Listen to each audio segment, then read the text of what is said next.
Well, welcome back to a new video, and today, after an almost 2-year hiatus, the MG has returned to the channel. There have been a few ups and downs. The owner of the car has had some health issues, and so we haven't been able to work on it as much as we'd liked. But nonetheless, progress has continued, and we've brought it to a new location where it is in a safe workshop, safe from hooligans who might damage it in a car park. So today we're going to be continuing on with what we started in the last episode, and I'm going to be showing you some parts that we filmed but didn't air on the channel. So we've of course removed the carburetors, we've been restoring them, eventually we'll put them back on, but we're going to check the engine is alright first.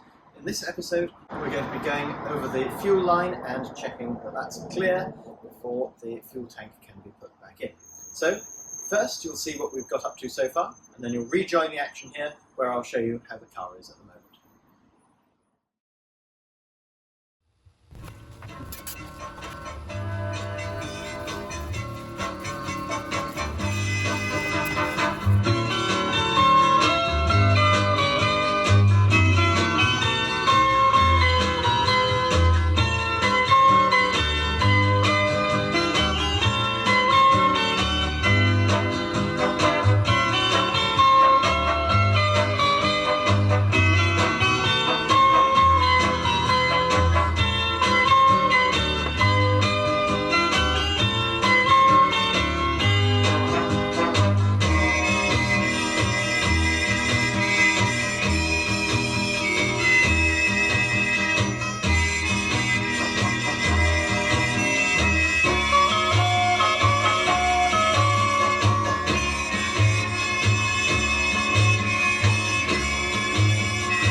Little fuel sender off the tank now so we can have a look inside, but I had a bit of difficulty trying to get the screws out. I just used the little hacksaw blade to improve the little grooves in them. So I'll take them out now and we'll see what's inside.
So here is the MG. As you can see, not a huge amount has changed, but we are intending to make some progress and hopefully have it done before too long. We of course gave it a clean in the last video, and it's still nice and shiny from that. So if we look underneath, it has been pressure washed since then, so all that dirt that we couldn't quite get to is now removed. The fuel tank is of course still being repaired, but we're going to refit that imminently.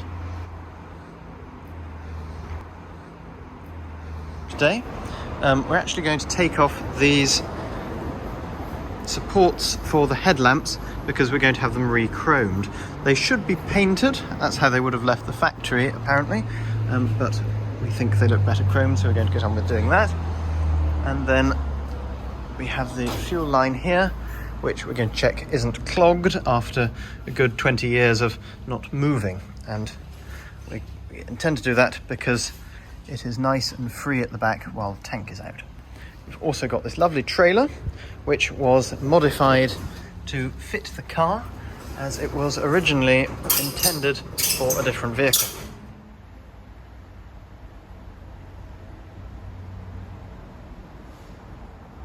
So first things first, I'm going to take the fuel line off the SU electric pump here.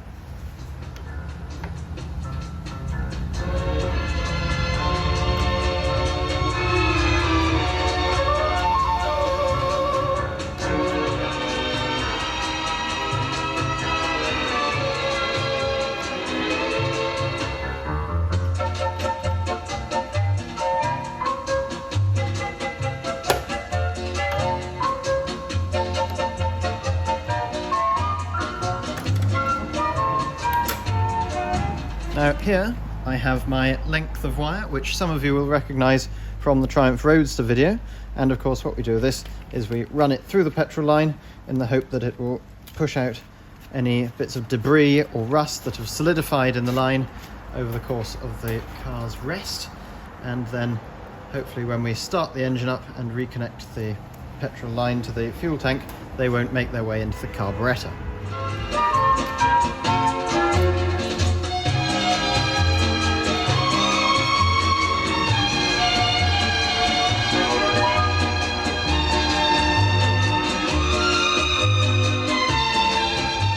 Alright, so I've run into a problem with this end. I can't get it any further down than this kink in the line here, where it sort of curves over and goes down under the bulkhead. So I'm going to move around to the back and see if I can get it any further from that end. So this is of course the rear of the car. Here is the petrol line.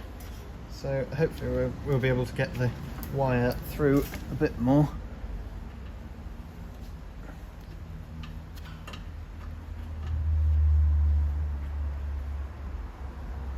Ooh. It feels very sort of sticky, but it is going in.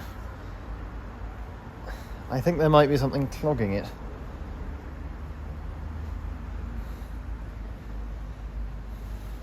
I just pull it out. Oh. Oh. Oh dear. That is full of black goo. Yes, that doesn't look healthy, and if I smell it, yes, it smells like that sort of varnishy smell that you get from aged petrol. So I presume that that's the result of condensation and having been stored in conditions not particularly conducive to the car's preservation.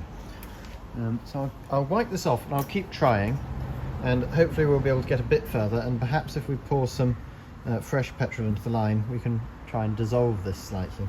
But I think unless we can actually clear all this out and get it nice and clear, we'll have to have a new petrol line made up, just like I had to do for the Triumph Roadster.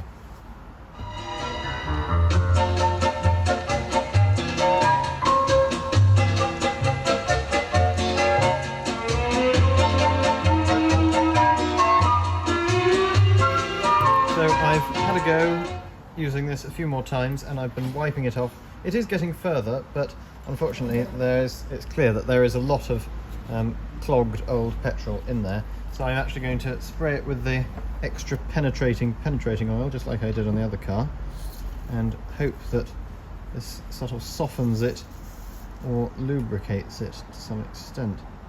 And I'll do this from both ends of the line as well.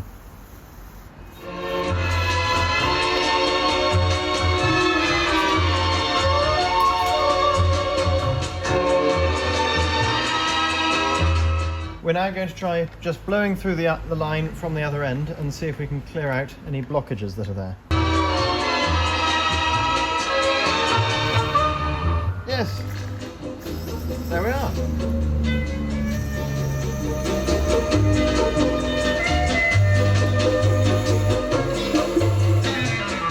That demonstrates that there is some clear way for the air to get through in the line, and hopefully the petrol too. So now that we've established that, we can hopefully continue to clear it out, and eventually it will be clean enough once we've sprayed enough solvents down it that we can dissolve all of that mess that's in there. So I've just been trying to put the wire down each end, gradually forcing it further and further, and I'm working it down this end while the owner of the car sprays WD-40 down the other end. So let's have a go at that, and because, yep, there we are, it is coming through. Oh, quite a lot. That's very good. So hopefully if we keep working it far enough, we will have a cleared enough fuel line.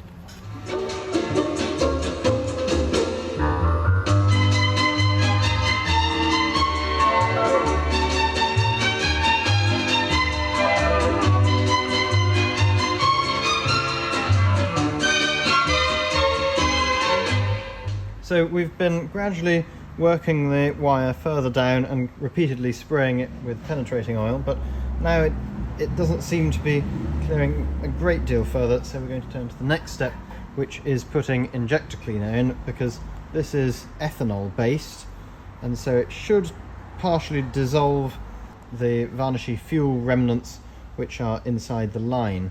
So we're going to put this into a small pot and try and get as much into the line as we can, and then probably work it in with the wire as well.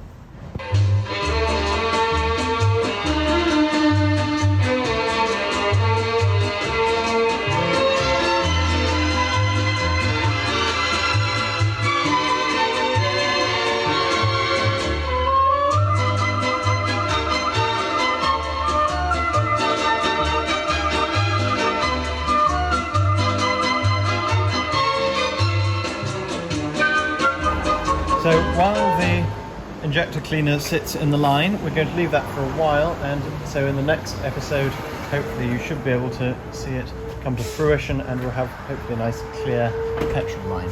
In the meantime, I'm going to remove these headlamp support brackets for chroming, and I'll get on with doing that now by taking off the bolts underneath there and the one on the radiator there.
So that's about it for this one. I hope you've enjoyed the final return to the MG, and hopefully there'll be quite a few more to come. So all that remains is for me to say thank you very much for watching. I hope you've enjoyed this little update and seeing what we've been doing over the past year to the car. So from me, thank you very much for watching, and ta-ta for now.